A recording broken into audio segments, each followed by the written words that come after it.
Welcome to the 5-Minute Prime Podcast. Quick, actionable tips to master personal finance and real estate investing. In just 5 minutes a day, we'll help you build wealth and achieve financial freedom. Hey Prime investors, Martin Maxwell here, and welcome to the final episode of our special series on mastering the mortgage. Over the past 3 weeks, we've built a complete strategic toolkit. We started by deconstructing your personal loan, then we explored the massive global forces that set the rates, and last week, you built your own playbook to become a power borrower. You learned how to control your own financial destiny. Today, we connect all the dots, because a change in mortgage rates isn't just a number on a loan document. It's a shockwave that ripples through the entire housing market, affecting prices, demand, and even how many homes are for sale. Understanding this ripple effect is the final piece of the puzzle for any serious investor. The most direct way mortgage rates impact the market is through simple affordability. Think of it like a seesaw. On one side is the buyer's purchasing power. On the other is the interest rate. When rates are low, the cost of borrowing is cheap. This pushes the buyer's side of the seesaw up. They can afford a higher loan amount for the same monthly payment. This expands the pool of eligible buyers, which fuels competition and drives home prices up. We all saw this play out in 2020 and 2021 when the market was on fire. But when rates are high, the seesaw slams down. The cost of borrowing skyrockets, crushing purchasing power. Let's make this tangible. A buyer who could afford a $500,000 home with a 3% mortgage rate might only qualify for a $380,000 home at a 7% rate. That's a $120,000 drop in buying power. This shrinks the buyer pool dramatically and puts intense downward pressure on prices. To see the real-world impact, look at the brutal math from California. Between the start of 2020 and mid-2025, the typical monthly payment for a median-priced home exploded by 82%. That wasn't just because prices went up. It was the devastating 1-2 punch of high prices and then high rates. That's the affordability crisis in a nutshell, and it's the first, most obvious ripple from a rate shockwave. Now, based on what we just discussed, you'd expect that when rates shot up in 2022 and 2023, home prices should have fallen significantly. But they didn't. They wobbled, but they never crashed. Why?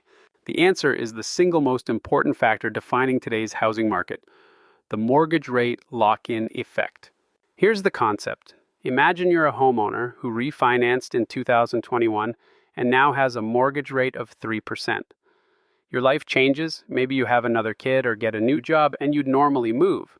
But if you sell your house, you have to buy your next one at today's rate of, say, 7%.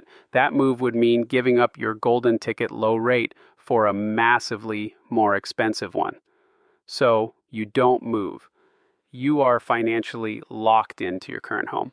Now multiply that decision by millions of households. The numbers are staggering. As of 2024, it's estimated that over half of all American homeowners with a mortgage have a rate below 4%. This has created a seller's strike. It's like a city where everyone loves their rent-controlled apartment and refuses to leave, even if they need more space. A study from the Federal Housing Finance Agency calculated that this lock-in effect prevented an estimated 1.72 million home sales between 2022 and 2024. And here's the shocking result. By artificially starving the market of supply, the lock-in effect actually increased home prices by 7% during that period.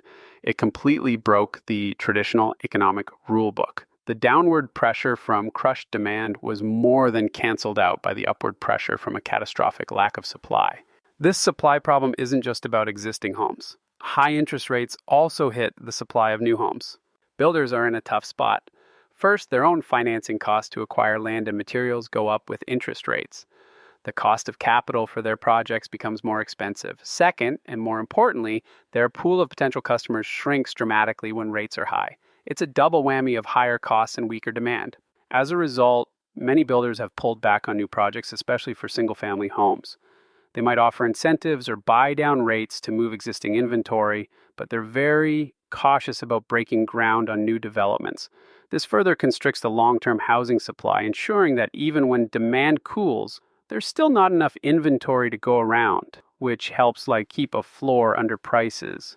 So as an investor, how do you operate in this strange, paradoxical market? The old playbook of waiting for prices to drop in a high-rate environment doesn't work. You need new strategies. First, hunt for unstuck sellers. The lock-in effect applies to homeowners who choose not to move. It doesn't apply to those who have to sell. Think about estate sales, corporate relocations, or landlords who are retiring and selling their portfolios. These are your motivated sellers who aren't bound by a low mortgage rate. Second, focus on value-add opportunities. If you can't rely on market-wide appreciation, create your own. Look for properties that need renovation or better management. By forcing appreciation through improvements, you're building equity that isn't dependent on the broader market's movements. Third, consider new construction. While builders are cautious, they still need to sell homes.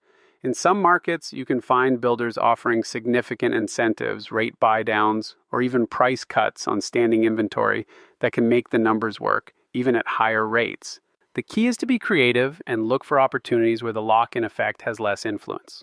So, the big takeaway from today is that the modern housing market is a paradox. It's defined by this powerful tug-of-war between weak affordability on the demand side and a severe inventory shortage on the supply side, largely driven by the mortgage rate lock-in effect.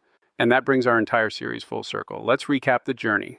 In episode 77, you learned the fundamentals of your own payment, the PIT and APR that define your personal costs. In episode 78, we zoomed out to the macro forces, the bond market and the Fed, that set the rates for everyone. In episode 79, you built your personal playbook to become a power borrower and get the best possible deal. And today, in episode 80, you learned how all of those rates shape the very market you're investing in. Now, your challenge today. Take 5 minutes and look at the active listings in a zip code you know well. Compare the number of homes for sale today to what you remember seeing back in 2019 before the pandemic. That difference you're seeing? That's the lock-in effect in action, right in your own backyard. Thanks for tuning into this special series. I'm Martin Maxwell. Keep learning, stay strategic, and keep building, one smart move at a time.